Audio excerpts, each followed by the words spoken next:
यूहन्ना की इंजील के हमारे मुताले में खुशामदीद। आज हम यीशु की गिरफ्तारी, मसलूब होने और आखिरकार जी उठने से पहले उसकी शागिर्दों के साथ आखिरी रात को देखेंगे। यूहन्ना की इंजील के 13वें बाब में यीशु अपनी बशारती खिदमत के 3 सालों का इख्तिताम इसी तरह करता है जिस तरह उसने अपनी बशारती खिदमत की शुरुआत की थी, एक तरबियती तकरीब का एहतमाम करके।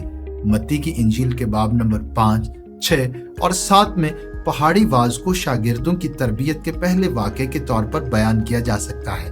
इसी तरह हम इसको बाला खाने में गुफ्तगू कह सकते हैं जो यूहन्ना 13वें में शुरू होती है। शागिर्दियत की आखिरी तरबियती तकरीब, सबसे पहले जिंदा बादशाही का सिखाया जाना, आखिरी वाक़या ज्यादा निजी है।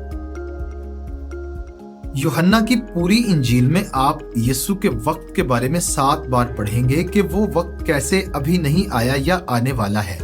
यूहन्ना 12वें बाब की आयत नंबर 23 में आपने ये अहम ऐलान सुना है, वो वक्त आ गया कि इब्ने आदम जलाल पाए, यानी उसकी मौत का वक्त। यीशु की खिदमत अब खत्म हो चुकी है और वो अपने 12 करीबी शागिर्दों के साथ सलीब पर जाने से पहले अपने आखिरी घंटे गुजारने वाला है। ये बाला खाने की गुफ्तगू यीशु की सबसे तवील अंदराज शुदा तालीम है। इसका खुलासा यूहन्ना 13वें बाब की 34वीं आयत के जरिए किया जा सकता है। मैं तुम्हें एक नया हुक्म देता हूँ कि एक दूसरे से मोहब्बत रखो, कि जैसे मैंने तुमसे मोहब्बत रखी तुम भी एक दूसरे से मोहब्बत रखो। जिस तरह की मोहब्बत यीशु चाहता है कि वो एक दूसरे के साथ रखें, उसके मुजाहिरे में वो अपने शागिर्दों के लिए घर के सबसे कमतर नौकर के लिए मुख्तस काम को अंजाम देकर शागिर्दियत की आखिरी तरबियती तकरीब का आगाज करता है। वो उनके पांव धोता है। पतरस ऐसा नहीं चाहता। वो ये बर्दाश्त नहीं कर सकता कि उसका खुदावंद उसके सामने ऐसी तजलील में जाए, लेकिन यीशु इसरार करता है। शागिर्द अक्सर आपस में इस बहस में पड़े रहे कि उनमें से कौन बड़ा है। लिहाजा ये कोई ताज्जुब की बात नहीं कि अब रात के खाने के दौरान और काम करने के लिए नौकर ना होने के बावजूद किसी ने उनके पांव बिल्कुल नहीं धोए। ये एक नापाक सूरत हाल है, क्योंकि मेज छोटे थे और उनकी धूल और मुमकिना तौर पर गोबर से आलूदा पांव मेज और खाने के करीब हैं। फिर ये एक सबक है जो उन्हें जरूर सीखना चाहिए, जिसे यीशु ने उन्हें सिखाने का अज़म किया है। जब यीशु उन तमाम के पांव धोने से फारिग हो गया तो वो यूहन्ना 13वें बाब की 12वीं आयत में उनसे कहता है, क्या तुम जानते हो कि मैंने तुम्हारे साथ क्या किया? ये एक खूबसूरत सवाल है। क्या उन्होंने सबक सीखा था? क्या वो समझ गए? जब उसने उनके पांव धोए तो उसने जाहिर किया कि वो उनसे प्यार करता है। यीशु यूहन्ना 13वें बाब की 14वीं आयत में ये इतलाक करता है, तुम मुझे उस्ताद और खुदावंद कहते हो और खूब कहते हो, क्योंकि मैं हूं। बस जब मुझ खुदावंद और उस्ताद ने तुम्हारे पांव धोए तो तुम पर भी फर्ज है कि एक दूसरे के पांव धोया करो। उसने उन्हें दिखाया कि मोहब्बत कैसे चलती और काम करती है, अमली तौर पर ये कैसी लगती है। वो यूहन्ना 13वें बाब की आयत नंबर 34 और 35 में बात को मजीद मुकम्मल तौर पर बयान करता है, ये कहते हुए, मैं तुम्हें एक नया हुक्म देता हूँ कि एक दूसरे से मोहब्बत रखो, कि जैसे मैंने तुमसे मोहब्बत रखी तुम भी एक दूसरे से मोहब्बत रखो। अगर आपस में मोहब्बत रखोगे तो इससे सब जानेंगे कि तुम मेरे शागिर्द हो। क्या आप इसे समझते हैं?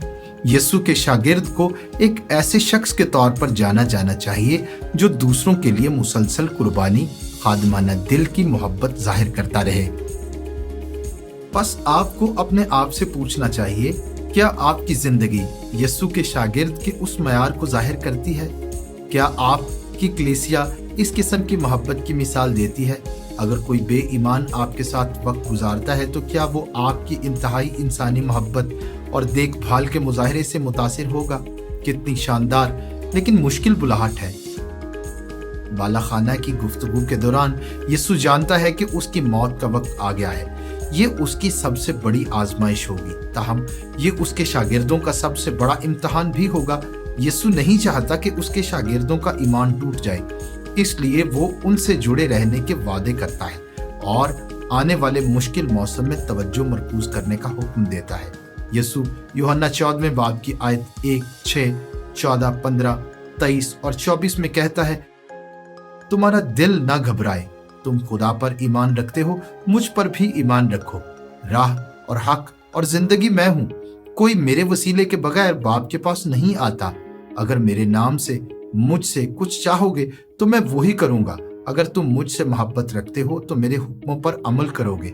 अगर कोई मुझसे मोहब्बत रखे तो वो मेरे कलाम पर अमल करेगा और मेरा बाप उससे मोहब्बत रखेगा और हम उसके पास आएंगे और उसके साथ सकूनत करेंगे। जो मुझसे मोहब्बत नहीं रखता वो मेरे कलाम पर अमल नहीं करता, और जो कलाम तुम सुनते हो वो मेरा नहीं बल्कि बाप का है जिसने मुझे भेजा। मुकम्मल वाज में 3 वादे नुमाया हैं। यीशु ने अपने शागिर्दों से कहा, मैं मरने वाला हूं, लेकिन तुम्हारा दिल न घबराए, क्योंकि एक जगह है, मैं तुम्हारे लिए एक जगह तैयार करने जा रहा हूं, और एक दिन तुम और मैं उस जगह में हमेशा के लिए इकट्ठे रहेंगे। फिर यीशु ने कहा, तुम्हारा दिल परेशान ना हो, क्योंकि वहां एक शख्स है। मैं तुम्हें यतीम करने या तुम्हें छोड़ने वाला नहीं हूं। मैं तुम्हें अकेला नहीं छोड़ूंगा। मैं तुम्हारे पास एक शख्स यानी रूहुल कुद्स भेजूंगा, और चूंकि ये शख्स मौजूद है और वो तुम्हारे साथ रहने वाला है, और तुम में से कोई भी कभी तन्हा नहीं होगा, इसलिए तुम्हारा दिल न घबराए। फिर आखिर में यीशु कहता है, तुम्हारा दिल न घबराए, क्योंकि मैं तुम्हें इत्मीनान देता हूं। अगर तुम खुदा पर ईमान रखते हो और मुझ पर ईमान रखते हो तो तुम्हारा दिल न घबराए, क्योंकि जब तुम उम्मीद के साथ इस जगह की तरफ देखते हो जो मैंने तुम्हारे लिए तैयार की है, और जब तुम उस शख्स यानी रूहुल कुद्स की खुशी का तजुर्बा करते हो जो मैं तुम्हारे पास भेजता हूँ, फिर इत्मीनान होगा जिसका तजुर्बा तुम करोगे। वो तमाम आदमी जो यीशु के साथ इस बाला खाना में मिले थे, एक दिन यीशु की खातिर होलनाक मौत मरेंगे। कलीसिया की तारीख के मुताबिक यूहन्ना वाहिद शख्स है जो एक बूढ़े आदमी के तौर पर कुदरती मौत मरेगा। बाकी सब मसलूब किए गए, जानवरों के जरिए हड़प किए गए, तलवार के वार से मारे गए, नेजे से मारे गए, संसार किए गए, डंडे से मारे गए, जिंदा जला दिए गए। एक बात हम तमाम रसूलों के बारे में कह सकते हैं, ताहम वो ये है कि चाहे वो जिस्मानी तौर पर कैसे भी मरे, वो इत्मीनान की हालत में मरे। उन्होंने जी उठे मसीह को देखा था, उनके पास रूहुल कुद्स था, मौत उनके लिए कोई खतरा नहीं थी। अब यीशु अपने शागिर्दों के साथ उन अजीम सच्चाइयों को बांटने के बाद बाब नंबर 15 में यीशु अपनी एक अजीम तमसील देता है।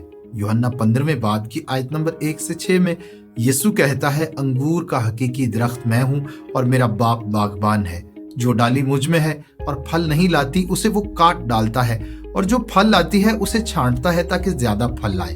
अब तुम उस कलाम के सबब से जो मैंने तुमसे किया पाक हो। तुम मुझ में कायम रहो और मैं तुम में। जिस तरह डाली अगर अंगूर के दरख्त में कायम ना रहे तो अपने आप से फल नहीं ला सकती, उसी तरह तुम भी अगर मुझ में कायम ना रहो तो फल नहीं ला सकते। मैं अंगूर का दरख्त हूं, तुम डालियां हो। जो मुझ में कायम रहता है और मैं उसमें, वही बहुत फल लाता है, क्योंकि मुझसे जुदा होकर तुम कुछ नहीं कर सकते। अगर कोई मुझ में कायम ना रहे तो वो डाले की तरह फेंक दिया जाता और सूख जाता है, और लोग उन्हें जमा करके आग में झोंक देते हैं और वो जल जाती है। यीशु के मुताबिक फलदार होना खुदा का कलाम है जो आपके जरिए बोला जा रहा है, और खुदा का काम आपके जरिए हो रहा है। फिर यीशु 6 वजूहात बताता है कि हमें क्यों नतीजा खेज होना चाहिए। तुम्हें सबसे पहले फलदार होना चाहिए। वो कहता है, क्योंकि ऐसी कोई चीज नहीं कि मेरा कोई बेफल शागिर्द हो। ये कितना शानदार ऐलान है। यीशु ने कहा कि अगर कोई बेफल शागिर्द होता, एक शाख जो फल नहीं देती, मेरा बाप उसे काट कर आग में फेंक डालेगा। मेरा कोई शागिर्द ऐसा नहीं जो फल ना लाता हो। कोई 30 गुना फल लाता है, कोई 60 गुना, कोई 100 गुना, लेकिन मेरा हर शागिर्द फलदार है। वो यूहन्ना 15वें बाब की 8वीं आयत में कहता है, मेरे बाप का जलाल इसी से जाहिर होता है कि तुम बहुत सा फल लाओ, जब ही तुम मेरे शागिर्द ठहरोगे। उसकी दूसरी नसीहत है, तुम्हें जरूर फलदार होना चाहिए, क्योंकि इस तरह तुम दुनिया को दिखाते हो कि तुम मेरे शागिर्द हो। बहरहाल फल लाने के लिहाज से कोई ऐसा शख्स होना है जिसके जरिए खुदा का काम पूरा होता है। यीशु मसीह अब तक जिंदा रहने वाला सबसे ज्यादा फल देने वाला इंसान था। अगर आप कहते हैं कि आप उसके शागिर्द हैं तो आपको या तो खुदा के काम करने चाहिए और खुदा का कलाम सुनाना चाहिए, वरना अपनी गवाही को बदलना चाहिए। उसकी तीसरी नसीहत यह है, तुम्हें फलदार होना चाहिए, क्योंकि तुम इसी तरह खुदा को जलाल देते हो। आप यूहन्ना 17वें बाब की आयत नंबर 4 में देखेंगे कि यीशु ने सलीब पर जाने से पहले बाप से कहा, जो काम तूने मुझे करने को दिया था उसको तमाम करके मैंने जमीन पर तेरा जलाल जाहिर किया। यीशु ने तमाम कामों को पूरा करके बाप को जलाल दिया जो बाप ने उसे करने को दिया था। हम खुदा को जलाल कैसे देते हैं? कलीसिया के अकीदे कहते हैं इंसान का हतमी मकसद खुदा को जलाल देना और हमेशा के लिए उससे लुत्फ अंदोज होना है। हम खुदा को जलाल कैसे दें? यीशु कहता है फलदार होने से। बस आपको फलदार होना चाहिए क्योंकि आप इसी तरह खुदा को जलाल देते हैं। जो लोग शागिर्द होने का दावा करते हैं लेकिन कोई फल नहीं लाते, वो अपनी बेफल खुदगर्ज जिंदगियों से खुदा के नाम को दागदार करते हैं। उसकी चौथी नसीहत यूहन्ना 15वें बाब की आयत नंबर 11 में दर्ज है। मैंने ये बातें इसलिए तुमसे कही हैं कि मेरी खुशी तुम में हो और तुम्हारी खुशी पूरी हो जाए। खुशी आसमान से उतरकर लोगों पर नहीं उतरती। कलाम पाक के मुताबिक खुशी की मुतअद्दद वजूहात हैं। यहाँ इन वजूहात में से एक है खुशी के असबाब या जराए में से एक फलदार होना है। ये जानकर बड़ी खुशी होती है कि खुदा ने अपना कलाम आपके जरिए बोला है या आपके जरिए अपना काम किया है, और ये कि खुदा ने आपको एक बर्तन के तौर पर इस्तेमाल किया है। ये जानकर खुशी होती है कि आपको अब्दी तौर पर अहम काम करना है। पांचवी, यीशु कहता है तुम्हें फलदार होना चाहिए क्योंकि मैंने तुम्हें फलदार होने के लिए चुना है। यूहन्ना 15वें बाब की आयत नंबर 16 में यीशु उन लोगों से कहता है जिन्होंने पैरवी करने के लिए उसकी पुकार का जवाब दिया, तुमने मुझे नहीं चुना बल्कि मैंने तुम्हें चुन लिया और तुमको मुकर्रर किया कि जाकर फल लाओ और तुम्हारा फल कायम रहे। इसे हर मसीही शागिर्द के दिन को दिलचस्प बनाना चाहिए। आपके पास एक मसीही के तौर पर काम की वाज़ेह तफसील है। अपने दौर के किसी भी दूसरे रास्ते से कतई नजर, चाहे आप कारोबारी दुनिया में हों, मेहनत मजदूरी करते हों या बीवी और माँ के तौर पर घर बनाते हों, आपको जहां भी रखा जाए आपको ये यकीन होना चाहिए कि आपको हिकमत अमली के साथ यीशु ने अपने काम करने और अपना कलाम सुनाने के लिए रखा है। यीशु की छठी नसीहत सिर्फ ये है तुम्हें फलदार होना चाहिए क्योंकि मैं अंगूर का दरख्त हूं और तुम डालियां हो। मेरे बगैर तुम कुछ नहीं कर सकते, लेकिन तुम्हारे बगैर मैं कुछ नहीं करूंगा। इस मिसाल में फल दरख्त पर नहीं लगता है, ये शाखों के आखिर में लगता है। उस दरख्त पर फल देखने के लिए उसकी शाखें होनी चाहिए। यूहन्ना के 15वें बाब में यीशु एक अंगूर का दरख्त है जो शाखों की तलाश में है। इस तरह यूहन्ना 15वें बाब की पहली आयत में हमें यीशु का 7वां अजीम बयान मैं हूं मिलता है।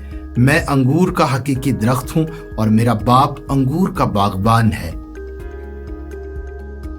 अपने शागिर्दों को अपनी आने वाली मौत के लिए तैयार करने के लिए यीशु पिछले चंद सालों में उन्हें पहले ही बहुत कुछ सिखा चुका है। उन्हें एक आखिरी अजीम सबक देता है, मोहब्बत का सबक। यीशु सिर्फ ये नहीं कहता, वो इसे दिखाता है। वो इन्हें उसकी नकल तैयार करने का हुक्म देता है। वो उनके पांव इस तरह धोता है जैसे वो उनके खुदावंद और आका के बजाय उनका अदना तरीन नौकर हो। वो उनसे उनके आने वाले तारीख औकात में जुड़े रहने के वादे करता है। वो उनके लिए एक जगह तैयार कर रहा है। उन्हें रूहुल कुद्स भेजेगा और उन्हें उनके बहुत से तारीख दिनों में एक माफौकल फितरत इत्मीनान अता करेगा। वो उनको नसीहत करता है कि वो उससे और उसके रूह के साथ गहरे तौर पर जुड़े रहें, जैसे अंगूर की एक शाख दरख्त में रहती है ताकि वो मिलकर दुनिया में फलदार हों, रूहें जीतें और खुदा के नाम की इज्जत करें। आखिर में आपको अपने आप से पूछना चाहिए, क्या आप यीशु के साथ रूहानी कुर्बत की दायमी खुशी में रह रहे हैं? क्या आप उसके काम कर रहे हैं? क्या आप बोल रहे हैं और उसके कलाम पर अमल कर रहे हैं? क्या आप उसके नाम को इज्जत या शर्मिंदगी दे रहे हैं? कितने बड़े वादे हैं, कितनी जबरदस्त बुलाहट है। यीशु अब भी हकीकी दरख्त है जो शाखों की तलाश में है, जो फल लाएगी। वो अब भी दावत दे रहा है, अब भी चैलेंज कर रहा है, फल लाओ ताकि तुम उसके नाम की ताजीम करो।